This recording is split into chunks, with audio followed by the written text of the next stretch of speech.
So, we are plowing through these movies. We are just going one after another, getting through to the end of the, what was this, the Showa era movies. And this time we are dealing with a really hilarious looking mofo. Gamera versus Guiron. A knife. Yes, that's a freaking machete head right there. If this isn't a more absurd than this, I don't know what the heck is.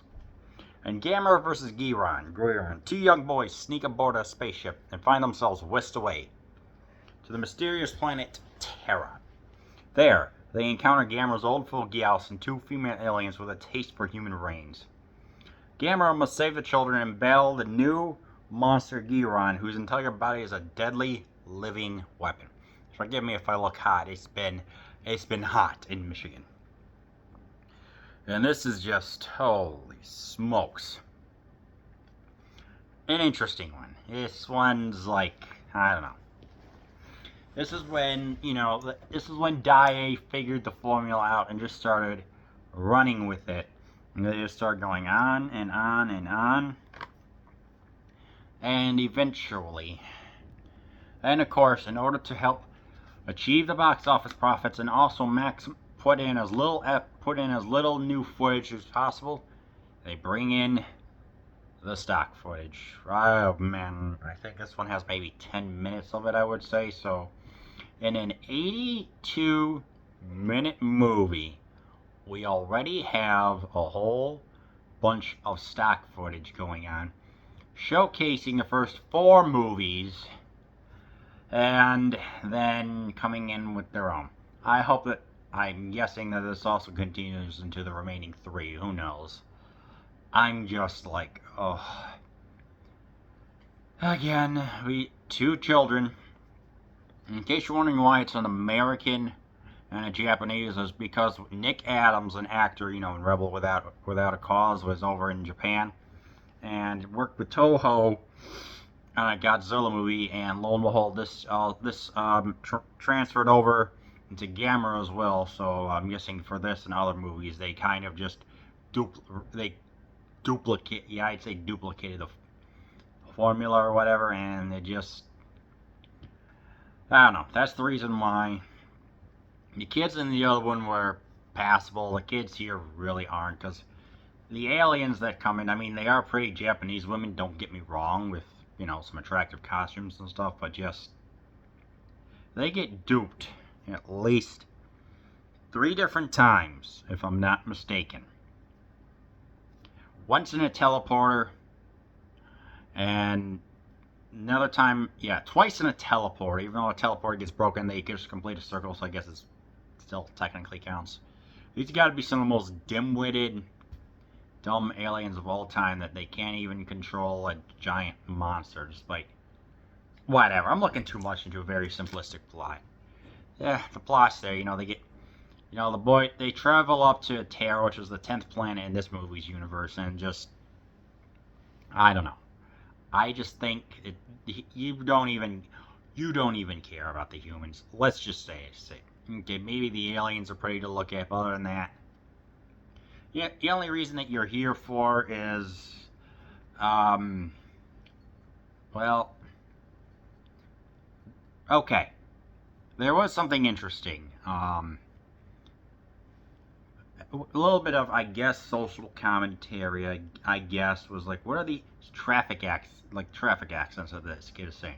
IMDb trivia details saying like that because there were a lot of traffic accidents, which unfortunately kids were being struck. I think it was elementary school kids. They imposed something where the children have to wear yellow hats. So even to this day, you'll see bright yellow hats. That's because of the number.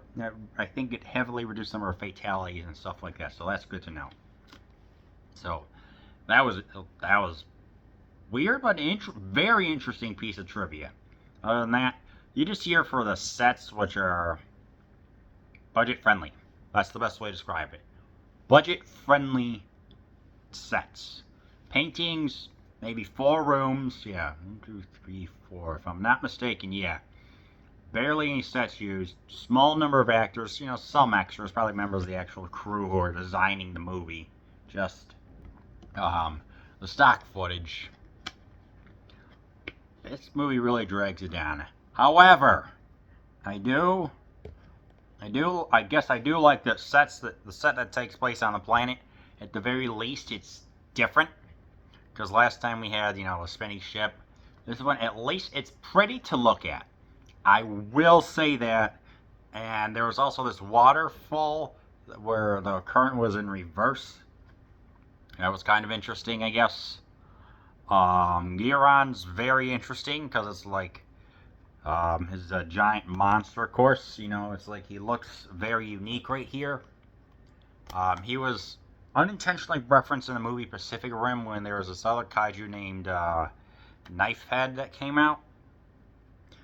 And it was a tribute that Guillermo del Toro didn't know. It was like, hey, I guess you subconsciously drew from Gamera. This is actually pretty cool. It's like the way how he carves up Gauss, a recolored Gauss, because the suit was starting to fall apart and they're going to have a new monster. Said, okay, let's just violently just have these two battle. Let's have the giant bat loose, and then just with almost surgical precision, just have them just slice the monster apart. I'm like, okay, I was not expecting something so. I mean, I kind of knew it was there as violent, but just that intense is just like, dang. And the shurikens here are kind of cool, but yeah, Gamera's in here.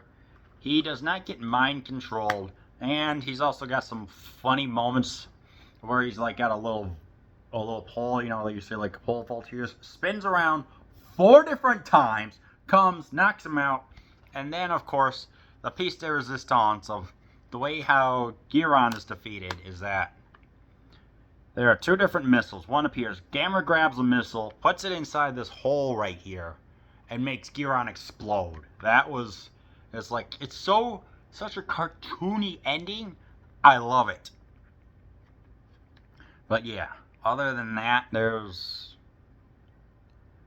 not too much to really say. This movie is just so middle of the road, just enjoyable in some points, but overall, just with everything I said, all the stock footage, the non-existent story, the bland humans, and the kid actors that just below average, and just the small budget compared to like the interesting monster sets and the pretty space planet thing. This is when it starts to decline. So yeah, I say watch it only if you just want to marathon it like me. And those are my thoughts on Gamera versus Guiron.